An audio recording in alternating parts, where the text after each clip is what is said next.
Hello class 12th students, this is date 16th of September 2020। बहुत famous topic physics का आज पढ़ेंगे। बहुत फेमस टॉपिक।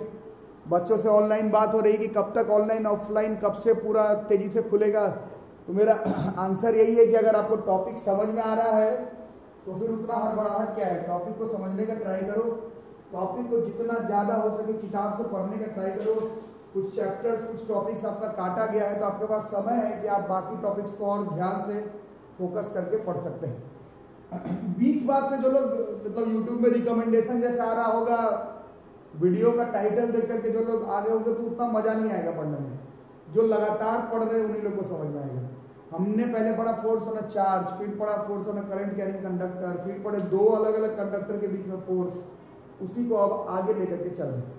टॉपिक है torque on a current carrying loop placed in a magnetic field. तो यहाँ पर अगर थोड़ा सा एनालाइज करते हैं इसको, तो ये नॉर्थ पोल और साउथ पोल है। किसका? समझाने के लिए बार मैग्नेट का लिया हूँ। जो लोग अबव एवरेज है पढ़ने में उन लोग को मालूम होगा कि मैग्नेट कैसे नॉर्थ पोल और साउथ पोल तुम अलग कर ही नहीं सकते। ये बस समझाया जा रहा है कि मैग्नेटिक फील्ड का डायरेक्शन मैं बस शो करना चाह रहा हूँ कि इस तरफ है, नॉर्थ पोल से साउथ पोल। ये मैग्नेटिक फील्ड का डायरेक्शन है बी का, ठीक है। और इसके बीच में क्या प्लेस किया गया है? एक लूप को। लूप को प्लेस करने पर कुछ नहीं होगा, करंट कैरिंग लूप को प्लेस किया गया। जैसे कि मेरे करंट कैरिंग लूप का नाम है PQRS। ये करंट कैरिंग लूप है। करंट कैरिंग लूप है मतलब इसमें करंट बह रहा होगा। अपने हिसाब से कोई डायरेक्शन ले लो। मैंने लिया है P से Q का अंदर की तरफ, फिर यहाँ से भी आता, फिर R से S का बाहर की तरफ, और फिर यहाँ पर भी आता। ये करंट कैरिंग लूप है। इसको प्लेस किया है यूनिफॉर्म मैग्नेटिक फील्ड में। नॉन यूनिफॉर्म मैग्नेटिक फील्ड भी आपके सिलेबस में था, पहले क्वेश्चन नहीं आता था, बट क्योंकि ये टॉपिक ऑलरेडी काफी टफ है तो जो भी तुम्हारा सिलेबस बनाया गया है उसको यूनिफॉर्म मैग्नेटिक फील्ड में बनाया गया है। अच्छा, और इसको रिलेट भी करते रहो। क्लास 12th में इलेक्ट्रोस्टैट्स में भी ऐसा बड़ा फेमस टॉपिक था। उसमें हम लोग ने पहले डाइपोल बनाया था और फिर torque on a dipole placed in a uniform electric field था। वो भी फिजिक्स का टॉप 5 टॉपिक में से है, फर्स्ट बुक का। उसी में वर्ड आया था स्टेबल इक्विलिब्रियम, अनस्टेबल इक्विलिब्रियम। ऐसा दुनिया का कोई एग्जाम नहीं है जिसमें कि स्टेबल अनस्टेबल इक्विलिब्रियम से क्वेश्चन ना आ जाए। तो इलेक्ट्रिक फील्ड पे भी ये टॉपिक बहुत इंपॉर्टेंट था, पीछे देखना वीडियोस को। बाकी हम लोग अब torque on a current loop placed in a uniform magnetic field पढ़ते हैं। तुम लोग को लगेगा टीचर लेक्चर दे रहा है, बट ये सब टॉपिक लेक्चर के थ्रू ही पढ़ाना है। ये जो टर्म है बच्चों आज जो हम लोग पढ़ेंगे वो एक्चुअली में सबसे पहले हमने क्लास 10th में मोटर के प्रिंसिपल में पढ़ा था। अब जिन्होंने 10th में मोटर का प्रिंसिपल पढ़ा ही नहीं तो अब मैं क्या बोल सकता हूँ, बट 10th में मोटर के प्रिंसिपल में भी ये टॉपिक पढ़ना था। तो अब थोड़ा ध्यान से सुनना क्या होगा। ये करंट कैरिंग लूप है। इसमें P से Q में करंट I नीचे की तरफ है, R से S में करंट ऊपर की तरफ है, और मैग्नेटिक फील्ड का डायरेक्शन फिक्स है नॉर्थ पोल से साउथ पोल। तो अगर आप केवल PQ फॉर फेस PQ, जो PQ वाला लूप का फेस है उसमें क्या लगेगा? ये तो एक स्ट्रेट करंट कैरिंग कंडक्टर है। और कैसा स्ट्रेट करंट कैरिंग कंडक्टर? ये जो है वो मैग्नेटिक फील्ड पर परपेंडिकुलर है। मैग्नेटिक फील्ड पर परपेंडिकुलर। जो लोग रेगुलर क्लास कर रहे हैं इस केस में F बराबर BIL साइन थीटा नहीं लगेगा, F बराबर BIL लगेगा। और जहां पर F बराबर BIL लगे वहां पर मैंने 10th में और 12th में बताया, इसमें हम लोग फ्लेमिंग्स का लेफ्ट हैंड रूल का यूज करेंगे। तो अपना अपना लेफ्ट हैंड बाहर निकालो और फेस PQ के लिए बताओ, फॉर फेस PQ के लिए बताओ, PQ के लिए इस तरह से बाया हाथ निकालना है। FBI, I देखो नीचे की तरफ है। अब बहाना लगाने नहीं होगा कि वीडियो में नहीं दिखाई दे रहा है, दिस इज योर प्रॉब्लम। दिखाई कैसे नहीं दे रहा? बिल्कुल दिखाई देगा, समझो। FBI, I नीचे की तरफ है, और मैग्नेटिक फील्ड देखो ऐसे नॉर्थ पोल से साउथ पोल की तरफ। FBI, I नीचे की तरफ, मैग्नेटिक फील्ड नॉर्थ पोल से साउथ पोल। तो फोर्स का डायरेक्शन देखो किस तरफ आ रहा है? फोर्स का डायरेक्शन बाहर की तरफ है, ठीक है। उसी तरह से SR फेस पर देखो, SR फेस पे देखो, SR फेस पे देखो, FBI पर। अब इसमें देखो क्या हो रहा है FBI में। अभी क्या हो रहा है? अभी भी FBI, I ऊपर की तरफ है, I ऊपर की तरफ है, FBI, I ऊपर की तरफ है, और मैग्नेटिक फील्ड अपने जगह पर ही है। ये अंगूठा देखो किस तरफ आ रहा है? अंगूठा का डायरेक्शन जो है वो SR फेस के लिए अंदर की तरफ आ है। समझ आ रहा है? मतलब जो लोग समझदार है आइडिया लग रहा होगा कि यहाँ पर एक फोर्स किस तरफ आ रहा है? इधर वाला फोर्स बाहर की तरफ। अब बाहर बनाना 2 डायमेंशनल डायग्राम में संभव नहीं है, इसलिए बस मैं ऐसे लिख दे रहा हूँ, तुम समझ लेना कि ऐसे ये बाहर है, चलो ये बाहर की तरफ, ठीक है। और यहाँ वाला फोर्स किस तरफ लग रहा था, यहाँ वाला फोर्स अंदर की तरफ। अब मेरे पास अंदर बनाने का तरीका है नहीं, है ना, इसीलिए मैं इस इधर वाले फोर्स को लिख दे रहा हूँ। ये वाला जो फोर्स है वो अंदर की तरफ लग रहा है।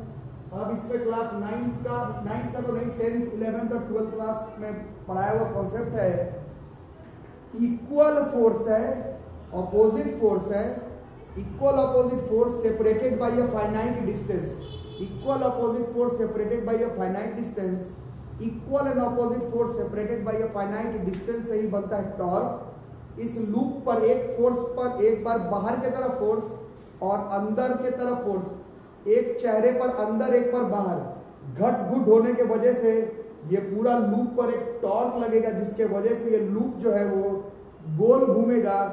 पूरा शायद ना घूमे, वो बात की बात है, हमें पूरा घुमाने से मतलब भी नहीं है।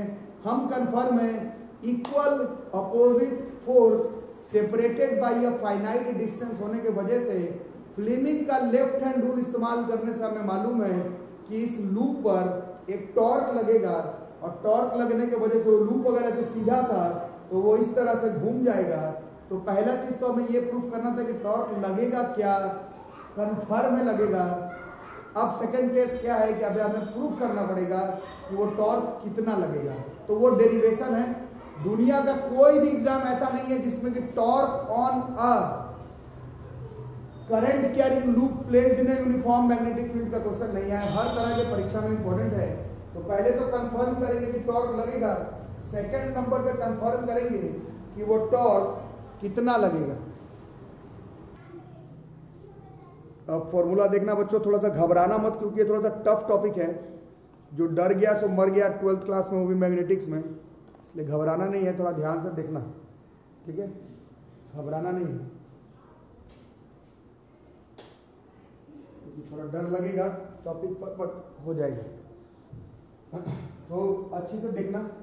तो ये हमारा फोर्स लग किस फेस पर रहा था, PQ पर लग रहा था और SR पे लग रहा था। मान लो ऐसा लूप है, ऐसे सीधा, इस लूप पर हमने क्या प्रूफ कर दिया कि इसमें टॉर्क लग रहा है। टॉर्क लगते ही क्या हो जाएगा, ये जो फेस है वो ऐसे हो जाएगा, ये फेस ऐसे, फेस जो है वो ऐसे हो गया। फेस जैसे ही ऐसे हुआ तो जो PS तुमको पहले सीधा दिख रहा था वो अब एक एंगल पर ओरिएंट हो गया। वो जो PS वाला थोबड़ा था, चेहरा था, वही PS अब इधर आ गया, ठीक है।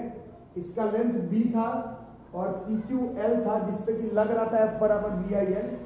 बट अब L पर तो फोर्स वाल लग गया, अब वो ओरिएंटेशन B पर हो रहा है। अब हम लोग कैलकुलेशन B पर कर रहे हैं।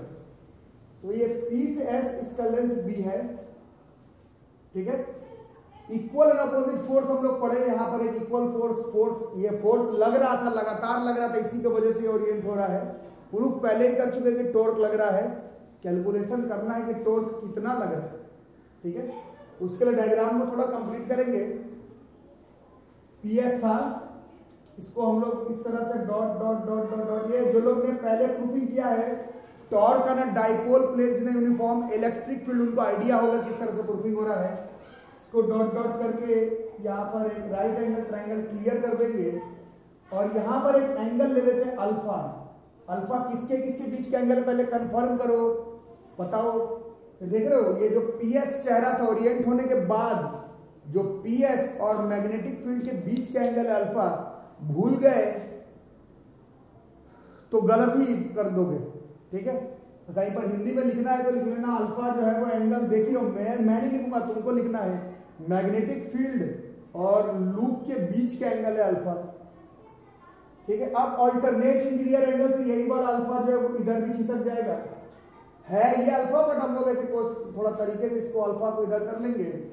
और ये B है, यहाँ पर अल्फा है, तो ये वाला पोर्शन B cos अल्फा हो जाएगा, ये वाला पोर्शन B cos अल्फा हो जाएगा। अब टॉर्क के बारे में हम लोग 11th क्लास से पढ़ रहे हैं। टॉर्क बराबर होता है either force into perpendicular distance between them. तो फोर्स तो दोनों तरफ ये F ही लग रहा था, perpendicular distance between them is B cos alpha हो गया। बट फोर्स किस पे लग रहा था, फोर्स तो ये PQ वाले फेस पे लगा था और F लगा था, और ये 90 डिग्री वाला F था, उसी का फॉर्मूला कल पढ़ा था, B I L sine theta नहीं बी आई एल था, तो ये एफ बराबर तो बी आई एल हो गया और ये बी कॉस अल्फा डटा हुआ है मैच में। अब एल पी क्यू का लेंथ था, बी पी एस का लेंथ है, लेंथ इंटू ब्रेड्थ एरिया हो जाता है, ये लेंथ इंटू ब्रेड्थ की जगह पर एरिया मैनेज करेंगे तो टॉर्क बराबर बी इंटू आई इंटू ए इंटू कॉस अल्फा डिराइव हो जाएगा। फिजिक्स का क्लास 12th का फर्स्ट बुक का एटलीस्ट टॉप 5 टॉपिक में से है। This is a torque on a current carrying loop placed in a magnetic field. याद रहेगा, ठीक है, मेरे ख्याल से बहुत बच्चों को याद रहेगा। अब इसमें पेच है, जो लोग पहले से पढ़ रहे 11 12 ठीक से उनको एक मालूम होगा कि यहां पर 2 वेक्टर क्वांटिटी दिख रहा है, मैग्नेटिक फील्ड, और इस चैप्टर में आप लोग देख रहे हैं कि एरिया जो है वो वेक्टर जैसा कंसीडर हो रहा है, और जो मल्टीप्लाई होकर आ रहा है वो टॉर्क है, वो भी वेक्टर है। तो एक नया ही चीज आ रहा है, वेक्टर वेक्टर को मल्टीप्लाई कर रहे हैं, वेक्टर आ रहा है बट ये कॉस अल्फा पर आ रहा है, साइन पर आना चाहिए ना। तो इसका मतलब है थोड़ा सा पेच है, उस पेच को अभी मैं खोलूंगा। अगर समझ में आ गया तो ठीक, नहीं समझ में आया तो हर बच्चा उतना नहीं पढ़ता है 12th लेवल में फिजिक्स का। पेज खोलना मेरा काम है, समझना तुम्हारा काम है। अब करेंगे क्या, ये फॉर्मूला तो हमने याद कर लिया बट एक्चुअली में ये फॉर्मूला बहुत ज्यादा हमारे काम आएगा नहीं। इसको ध्यान से देखना, अल्फा एंगल को ध्यान से देखना। अल्फा कौन सा एंगल है, बोलो अल्फा कौन सा एंगल है? मैग्नेटिक फील्ड और लूप के बीच का एंगल है। अब ध्यान से देखना, हम लोग क्या करेंगे, एक बार इलेक्ट्रोस्टैट्स जो लोग पढ़े थे उन लोग को याद होगा, एरिया तो स्केलर होता है, एरिया को वेक्टर कंसीडर करते हैं, नॉर्मल वाला एरिया वेक्टर। इलेक्ट्रिक फ्लक्स में बताया था, सरफेस के सामने लेते हैं एरिया वेक्टर, सरफेस के सामने लेते हैं एरिया वेक्टर। तो ये जो पॉइंट है यहां से सामने की तरफ अगर तुम इसका नॉर्मल बना देते हो, इसका अगर नॉर्मल यहां पर बना देते हो, इसका अगर नॉर्मल यहां पर बना देते हो, तो ये वाला एंगल अगर तुम थीटा ले लेते हो, अगर ये वाला एंगल अगर तुम थीटा ले लेते हो, तो थोड़ा सोचो ये अल्फा प्लस थीटा का जोड़ कितना हो रहा है? ये इस पर नॉर्मल बनाए हो, बताओ अल्फा प्लस थीटा जो है वो 90 डिग्री हुआ। अब ये 90 डिग्री है, इसका मतलब है अल्फा प्लस कुछ और करने पर 90 आएगा, तो कौन सा करने पर आएगा? तो इसका क्लियर कट हिसाब किताब है, ये थीटा इधर भी घुसेगा, ये थीटा जो है बॉस इधर भी घुसेगा। अब अगर आप डायग्राम देख रहे हैं तो ये जो थीटा अगर इधर घुस रहा है, ये थीटा, अल्फा क्या है? अल्फा लूप और मैग्नेटिक फील्ड के बीच का एंगल है। थीटा क्या है? लूप पर जो नॉर्मल वाला एरिया है उसका मैग्नेटिक फील्ड के साथ एंगल अल्फा थीटा है। कहीं पर लिख लो, कहीं पर लिख लो, कहीं पर लिख लो, नहीं तो पेच लग जाएगा, फंस जाएगा। इस फॉर्मूला में अल्फा जो है वो लूप और मैग्नेटिक फील्ड के बीच का एंगल है, थीटा लूप पर नॉर्मल और मैग्नेटिक फील्ड के बीच का एंगल है।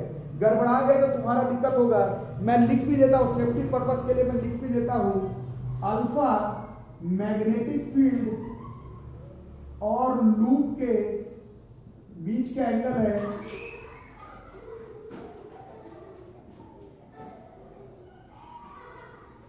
थीटा, मैग्नेटिक फील्ड और लूप के नॉर्मल, जो कि मेरे डायग्राम में किस नाम से मैंने बनाया है, ये लूप पे नॉर्मल एल लिया है, थीटा बी और लूप के नॉर्मल के बीच का एंगल है। भूल गए तो दिक्कत हो जाएगा। तो अब थोड़ा सा बताओ, अगर इसी फॉर्मूला को फिर से लिखते हैं, ये थीटा, ये थीटा, तो जो लेंथ बी कॉस अल्फा आ रहा था, जो लेंथ बी कॉस अल्फा आ रहा है, उसको और ध्यान से अगर देखोगे तो अगर ये थीटा है तो यही लेंथ बी साइन थीटा भी आएगा। ये लेंथ बी कॉस अल्फा तो आया ही है, अगर अल्फा इसको लेते हो तो इसको थीटा लेते हो तो यही जो लेंथ है वो बी साइन थीटा भी आएगा। उस हिसाब से सोचो टॉर्क का फॉर्मूला क्या हो जाएगा, टॉर्क बराबर force into perpendicular distance B cos alpha तो कर लिए हैं, अब ये साइन थीटा भी आएगा। एफ तो बी आई एल है ही, ये B sine theta, L into B तो अभी आप लोग देखे ही, ये एरिया है। तो जो अभी थोड़ा देर पहले formula B I A cos alpha आ रहा था, अब वही फॉर्मूला घूम करके B I A sine theta आ रहा है। अब वही फॉर्मूला घूम करके B I A sine theta आ रहा है। यही फॉर्मूला बच्चे अंतिम तक क्लियर नहीं करते हैं कि क्या कौन सा फॉर्मूला कब लगाना है, ये तो तुमको समझना है। लूप और मैग्नेटिक फील्ड के बीच में अल्फा है, लूप का नॉर्मल और मैग्नेटिक फील्ड के बीच में जो एंगल है वो थीटा है। अब इसमें हम लोग एक नया फिजिकल क्वांटिटी अभी सिर्फ इंट्रोड्यूस करेंगे।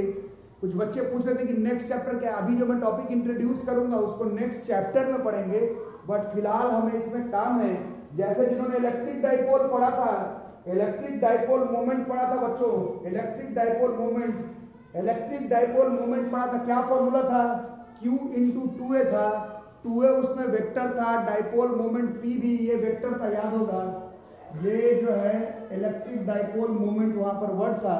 यहां पर भी अभी एक नया फिजिकल क्वांटिटी इंट्रोड्यूस होगा, मैग्नेटिक डाइपोल मोमेंट। अब जो लोग पढ़ने में अच्छे वो लोग बोलेंगे डाइपोल के लिए इक्वल अपोजिट पोल्स होना चाहिए था, तो मैं क्या बोला, ये अगले चैप्टर में आएगा। अभी सिर्फ ये वर्ड का इंट्रोडक्शन है, अभी सिर्फ हम लोग इस वर्ड को इंट्रोडक्शन करेंगे। ध्यान से नोट बना करके इस वर्ड को इंट्रोडक्शन करेंगे। I इंटू ए इस चैप्टर में देख रहे हैं IL वेक्टर था, वैसे ही इस टॉपिक के लिए I एक वेक्टर कंसीडर किया जाएगा, इसको ही हम लोग M से डिनोट करते हैं।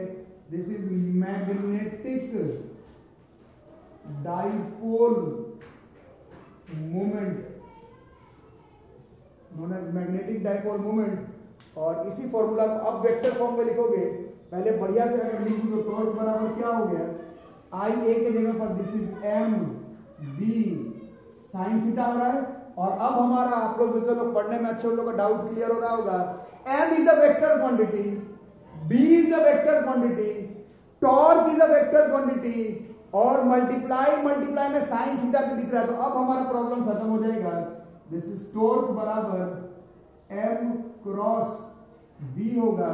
तो देखो B I A cos alpha भी है और M B साइन थीटा भी है, ये दोनों ही हमारा टॉर्क का फॉर्मूला है। आपको B I A cos alpha formula भी जानना है और टॉर्क बराबर एम बी साइन थीटा भी जानना है। ये दो अलग अलग फॉर्मूला है, ये दो अलग अलग फॉर्मूला है। Torque on a current carrying loop placed in a uniform magnetic field का, ये हमारा बड़ा ही फेमस टॉपिक है फिजिक्स का, फेमस टॉपिक है फिजिक्स का। अब इसी में जो लोग पहला चैप्टर पढ़े थे, मतलब डाइपोल, जो लोग मेरे से पढ़े हैं, इलेक्ट्रिक डाइपोल नहीं पढ़ा है तो मेरे प्लेलिस्ट पे जाकर के चेक कर लो, उसमें तुमको नाम लिखा हुआ मिलेगा, ऐसा नहीं कि खोजना पड़ेगा, मिल जाएगा। तो बोलने का मतलब ये कि वहां पर एक वर्ड आया था stable equilibrium and unstable equilibrium. कभी भी दुनिया में ऐसा बोर्ड्स का एग्जाम नहीं हुआ जिसमें स्टेबल इक्विलिब्रियम और अनस्टेबल इक्विलिब्रियम का कॉन्सेप्ट नहीं हो, तो इधर भी आएगा। देखिए वो साइन थीटा पर है तो टॉर्क बराबर एम बी साइन थीटा है, वो साइन थीटा 0 तो भी टॉर्क 0, वो थीटा 180 तो भी साइन 180 तो भी टॉर्क 0। जिन्होंने पहले पढ़ा, ये एक्चुअली में मैथमेटिकल टर्म है। इफ इसी में अगर थीटा 0 होगा तो भी टॉर्क 0 होगा, बट उसको हम लोग क्या कहते हैं, उसको हम लोग कहते थे स्टेबल इक्विलिब्रियम। जिन्होंने नहीं पढ़ा एक बार पढ़ लो, ये मैंने डाइपोल मोमेंट वाले टॉर्क के टॉपिक में भी पढ़ाया है। और एक थीटा बराबर 180, थीटा है, अल्फा नहीं है। एंगल जो है वो नॉर्मल के साथ देखा जा रहा है, फिर उल्टा पुल्टा करोगे तो तुम्हारा प्रॉब्लम होगा, मेरा नहीं। इस केस में भी टॉर्क 0, बट इसको हम लोग कहते हैं अनस्टेबल इक्विलिब्रियम। यहाँ पर ये पूरा टॉपिक हमारा खत्म हो गया। This is torque on a current loop placed in a magnetic field. अच्छा, इसमें जो m आया उसका डायरेक्शन कैसे निकालोगे? m दिख ही रहा है, कैसे निकालोगे? I का तो कोई डायरेक्शन नहीं, a के ऊपर से होगा। और a कैसे निकालते हैं ये आपको गॉस थ्योरम चैप्टर में पढ़ाया गया है। a हमेशा सरफेस पर नॉर्मल लेना है, सरफेस पर नॉर्मल a होगा, I a के तरफ m होगा। टॉर्क निकालने के लिए m क्रॉस b करो, या फिर अगर अल्फा के साथ कर रहे हो तो ऐसे, थीटा के साथ कर रहे हो तो ऐसे। हमें काम अब m निकालने का भी पड़ेगा। हम लोग इन सब का न्यूमेरिकल्स अगले क्लास में देखेंगे। वैसे जो लोग पढ़ने में अच्छे उन लोगों को मालूम है इसका कोई न्यूमेरिकल नहीं है। एक्चुअली में आपका क्लास 12th में फिजिक्स का फर्स्ट बुक का टॉप वन टॉपिक मतलब जिसका क्वेश्चन हाथ रख के आदमी गेस कर दे कि परीक्षा में आएगा, वो एक इंस्ट्रूमेंट है मूविंग कॉइल गैल्वेनोमीटर। ये आपका कोरोना लेकर के सिलेबस कम नहीं किया हुआ रहता तो भी टॉप 1 टॉपिक में था और अभी भी टॉप 1 टॉपिक में है। मूविंग कॉइल गैल्वेनोमीटर एक ऐसा इंस्ट्रूमेंट है जो कि आउट एंड आउट इसी प्रिंसिपल पर काम करता है। तो इसका क्वेश्चन आ जाए मेंस नीट में तो वो एक अलग बात है, बट एक्चुअली में हम लोग इन सारे कॉन्सेप्ट का इस्तेमाल मूविंग कॉइल गैल्वेनोमीटर में करते हैं, जो कि हम लोग अगले क्लास में पढ़ेंगे। इस प्रूफिंग को, इस कॉन्सेप्ट को याद कर लेंगे। This is a torque on a current loop placed in a magnetic field. Video को अभी तक सब्सक्राइब नहीं किया है चैनल को तो करो, वीडियो को लाइक और दोस्तों के साथ शेयर करो। मिलेंगे अगले क्लास में, चैप्टर अब खत्म होने को है। मिलेंगे अगले क्लास में, तब तक के लिए थैंक यू।